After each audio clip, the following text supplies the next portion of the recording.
हवाओं को दूषित करता है और वो हवा जब हम ग्रहण करते हैं तब हमारे शरीर को इफेक्ट करता है, रोगी बनाता है। और जो हवन का धुआं, यज्ञ कुंड का धुआं वायुमंडल में जाता है तो नुकसान नहीं, वो फायदा करता है। वो धुआं वायुमंडल में जाकर के वायु को शुद्ध करता है। इसलिए हम सबको भी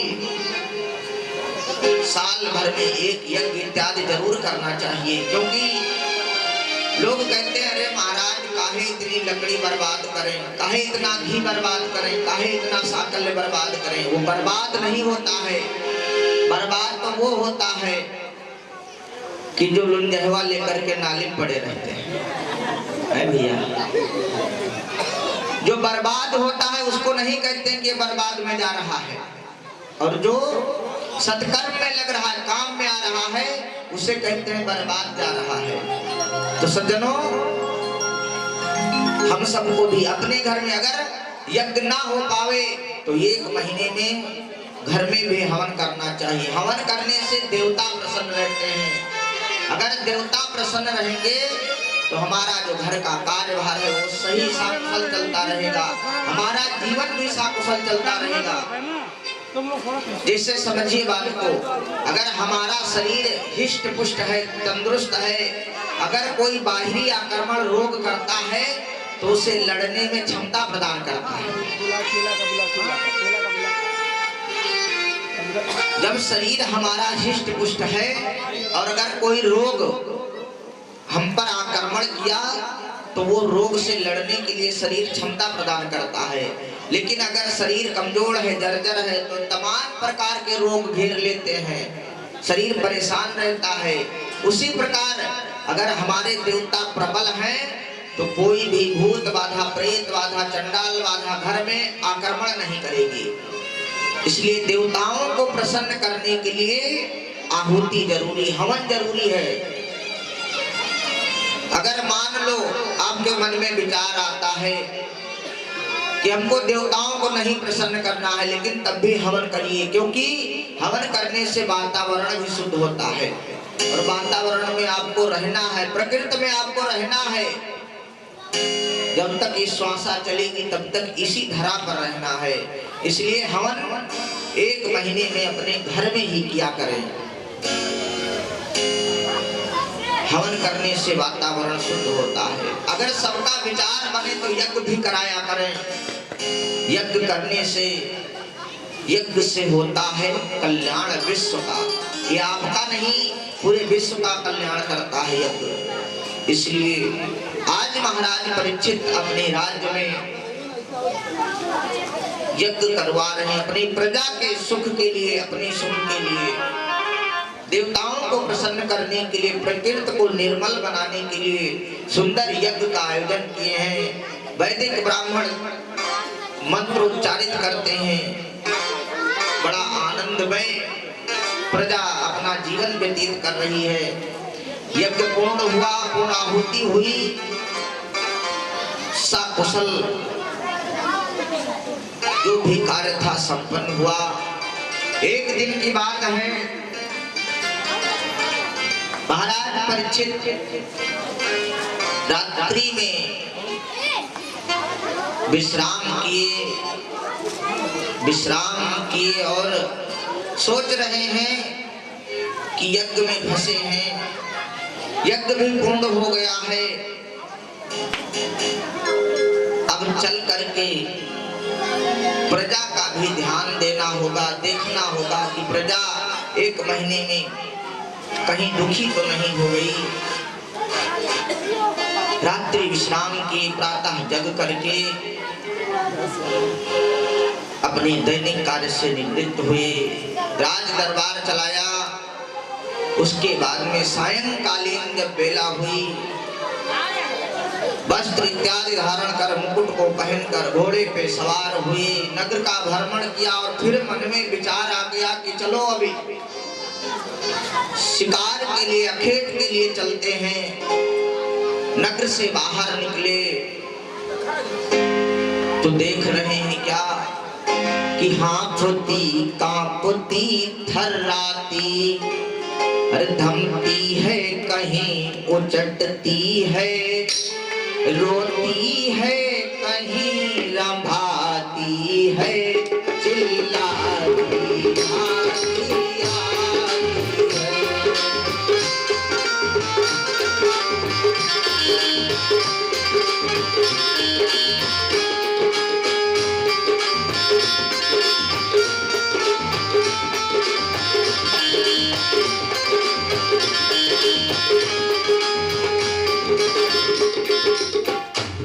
उसके पीछे काला कुरूप चंडाल भागता आता है।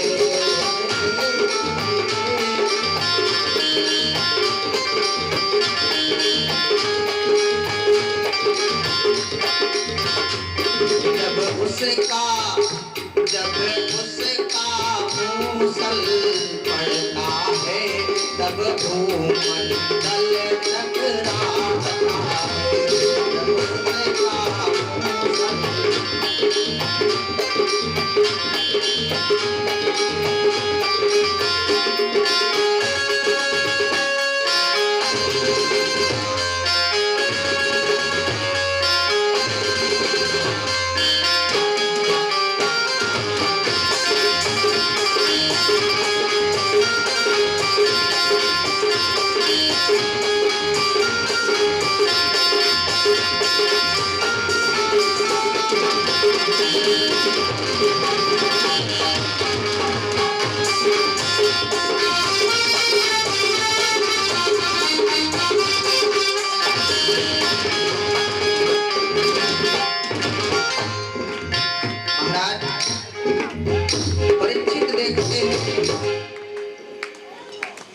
बड़ा आश्चर्यजनक दृश्य उन्हें दिखाई दिया कि एक गौ माता जिनका शरीर जर्जर है, वृद्ध अवस्था है और बड़ी जोर जोर से चिल्लाती हुई उनके राज्य की तरफ दौड़ी आ रही है।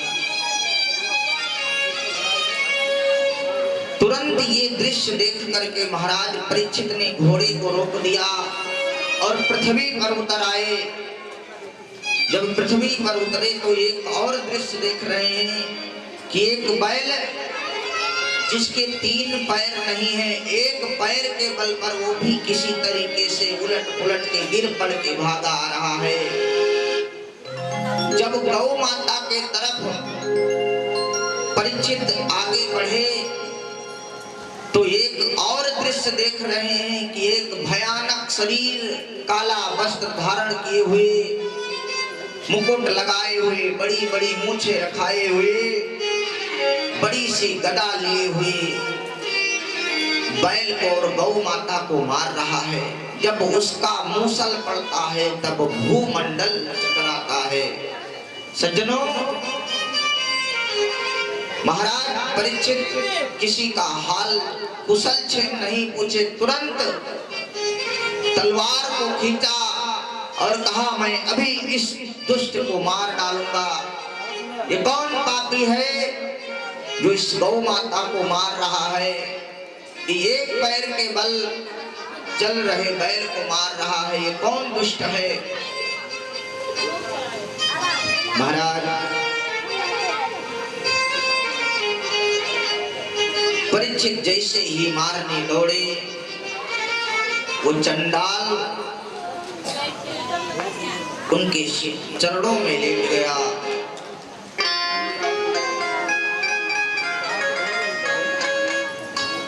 परीक्षित उसे उठाए और कहने लगे, रे चंडाल, तू इन्हें क्यों मार रहा है?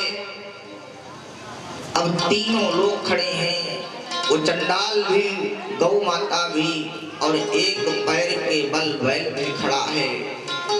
महाराज पूछने लगे कि हे गौ माता, आप कौन हैं और ये चंडाल आपको क्यों मार रहा है?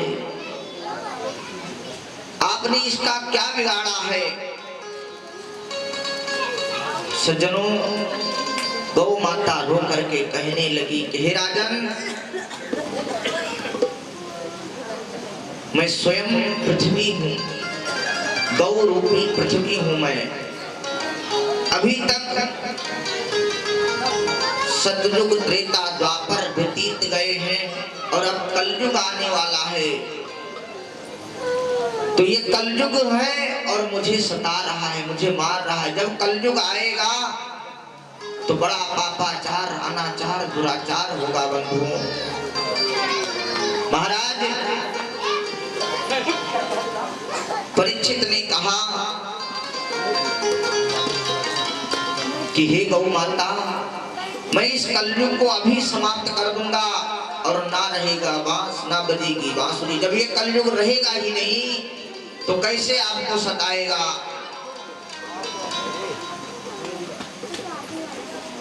बैल के पास जाकर के पूछने लगी, महाराज आप कौन हैं?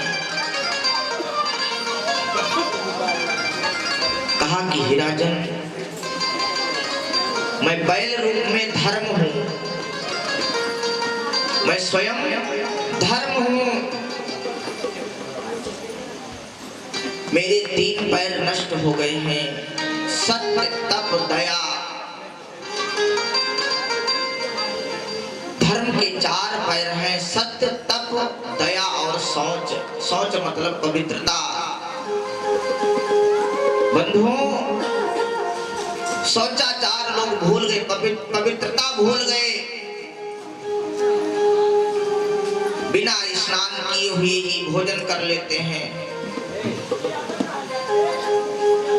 3-3, 4-4 दिन, 5-5 दिन व्यतीत हो जाते हैं, स्नान ही नहीं करते हैं। रसोइया में चप्पल पहन करके भोजन बनाया जाता है।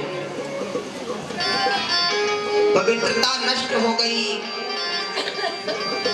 धर्म रूपी बैल कह रहे हैं कि पवित्रता एकदम नष्ट हो गई, सत्य भी समाप्त हो गया, सत्य कोई बोलते नहीं है। और भैया जब से मोबाइल चल गया और वो समाप्त हो गया। बैठे जमनहा बाजार में कह रहे हैं अभी बहराइच पहुंचने वाले हैं। हाँ, सत्य एकदम समाप्त हो गया। ये जब से मोबाइल आई तब से तो और खत्म। कह रहे हैं कि सच बोलने वाला कोई रही नहीं जाएगा। बड़ी कठिनाई में अगर पड़ जाएंगे तब भी सच नहीं बोलेंगे। सज्जनों, बहुत पाप लगता है, झूठ बोलने का पाप बहुत बड़ा है। आपको झूठ वहां चल सकता है जहां कहीं गौ हत्या हो रही हो, और अगर आपके झूठ बोलने से उसके प्राण बच जाते हैं तो वहां पाप नहीं लगता है। अगर कहीं किसी स्त्री की लज्जा जा रही हो, अगर आप वहां झूठ बोल दे उसकी लज्जा बच जावे तो पाप नहीं लगता है। अगर आपका धर्म छूट रहा है वहां झूठ बोल दे तो पाप नहीं लगता है। लेकिन अगर आप दिन भर झूठ बोल रहे हैं तो इसका भी लेखा जोखा हो रहा है। जवाब देना ही पड़ेगा। मेरे मालिक के, मेरे ठाकुर के दरबार में सबका जीवन खाता। मेरे ठाकुर के दरबार में सबका जीवन खाता। मेरे ठाकुर के दरबार में सबका जीवन खाता। मेरे ठाकुर के दरबार में सबका जीवन खाता। जैसा जिसने कर्म किया है,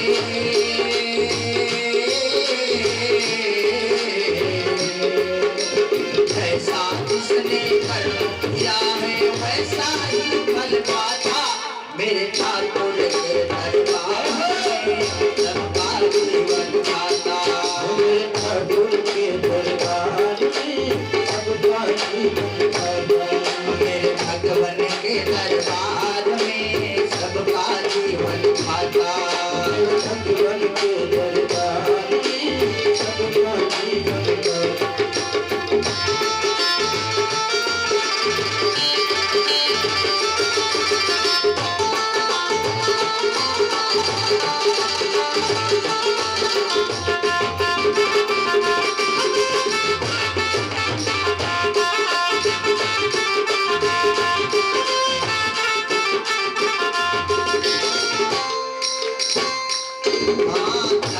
साधु क्या संत गृहस्थी, क्या राजा क्या रानी, क्या साधु क्या संत गृहस्थी, क्या राजा क्या रानी।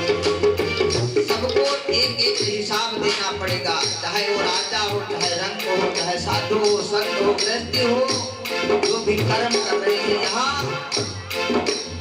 सोचते होंगे, हाँ हल्का सोचते होंगे कि इतना बड़ा संसार है, लिखने वाला कहाँ लिख पाएगा, चाहे जो करे मनमानी करे, घर जानी करे, कोई लिखने वाला नहीं है। बंधु ये कतई न सोचे, वहाँ जो लिखने वाला बैठा है वो ऐसा लिखनदार है कि उसके बही में सबकी लिखी हुई है कहानी। क्या साधु क्या संत गृहस्थी, क्या राजा क्या रानी, क्या साधु क्या संत गृहस्थी, क्या राजा क्या रानी। उसके बही में लिखी हुई है सबकी कर्म कहानी, उसके बही में लिखी हुई है सबकी कर्म कहानी। बड़े बड़े वो जमा करता,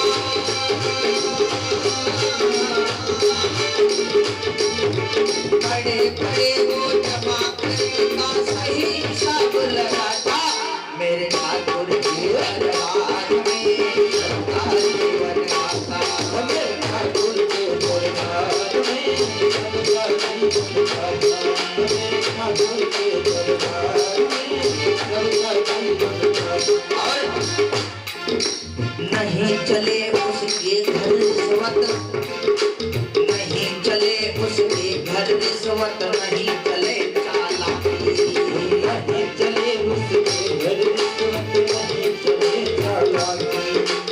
उनकी अपनी लेन देन की बात बड़ी है बाकी, उनकी अपनी लेन देन की बात बड़ी है बाकी। जो सत्कर्म किए हैं उनका साथ तो भगवान देते हैं, लेकिन जो यहाँ पर आकर के दिन भर झूठ का बोलबाला बना रखे हैं, कहते किसका धन पावे हड़प ले, जाकर दो विश्वा बेईमानी कर ले। जो खाली इन्हीं के चक्कर में पड़े हैं वो पुण्य की नैया पार लगाता,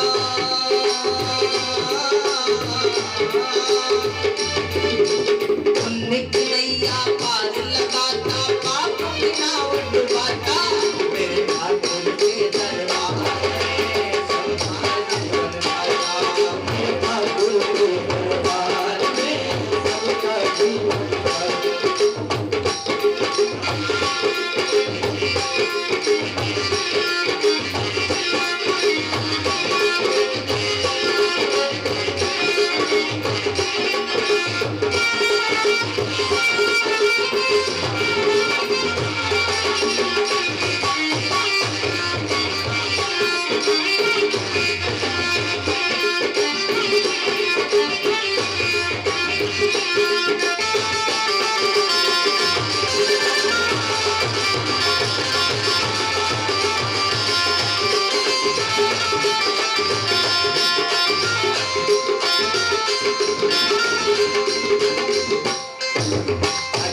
करनी कर ले बंदे कर्म न करियो काला, अच्छी करनी कर ले बंदे कर्म न करियो काला।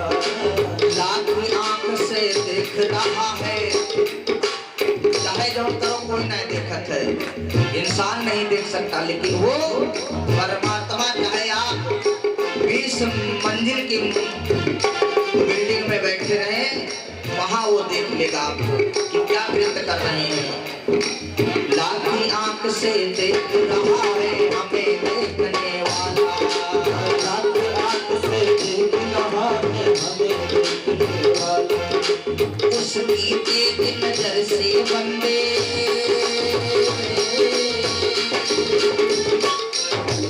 उसकी तेज नजर से बंदे कोई नहीं बच पाता, मेरे मालिक के दरबार में सबका जीवन गाता, मेरे मालिक के दरबार में सबका जीवन गाता, मेरे मालिक के दरबार में सबका जीवन गाता, मेरे मालिक के दरबार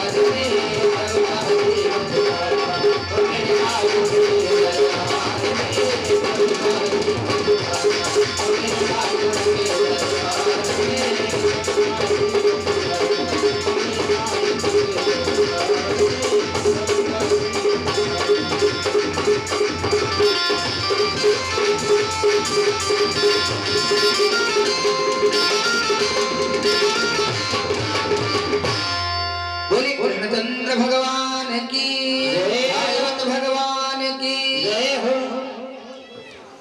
बंधुओं, सत्य का साथ समाज भी देता है। सत्य परमात्मा है और ये जगत सब मिथ्या है, इसलिए सत्य बोलिए। अरे कहीं फंस गए, ज्यादा कष्ट पड़ रहा है, तब झूठ बोल दीजिए। धर्म रूपी बैल कह रहे हैं महाराज, सौंज समाप्त हो गया, सत्य समाप्त हो गया, तब भी समाप्त हो गया है। जो तपस्वी लोग हैं, जो अपने आप को संत कहते हैं, वहां भी सब ढोंग का बोलबाला हो गया, पाखंड का बोलबाला हो गया है। पहले संत ऋषि 10-10 हजार वर्ष बैठ करके तपस्या करते थे, फिर उसके बाद में हजार वर्ष बैठकर तपस्या करने लगे, लेकिन अब कोई तपस्या करता ही नहीं है, तब भी समाप्त हो गया। जो मैं एक पैर के बल खड़ा हूँ, ये दया बची है। अभी मनुष्यों के अंदर दया विराजमान है। अगर कहीं किसी की हत्या होने लगे, कोई व्यक्ति किसी को मारने लगे, तो जा करके बचा लेते हैं, अरे भैया काहे मार रहे हो। अभी उनके मन के अंदर दया बची है, ये दया के बल पर मैं खड़ा हूँ। और ये जब कलयुग आएगा, ये जो कलयुग आपके पास में खड़ा है, अगर इसका राज आ गया तो ये दया भी समाप्त हो जाएगी। भाई भाई धन के लिए मार डालेंगे भाई को, ये भी नष्ट हो जाएगा। इसलिए हे प्रभु, इस कलयुग को मार डालिए, हे राजन इसको मत छोड़िएगा। महाराज परीक्षित पुनः तलवार उठा करके मारने के लिए दौड़े, कलयुग हाथ जोड़ लिया।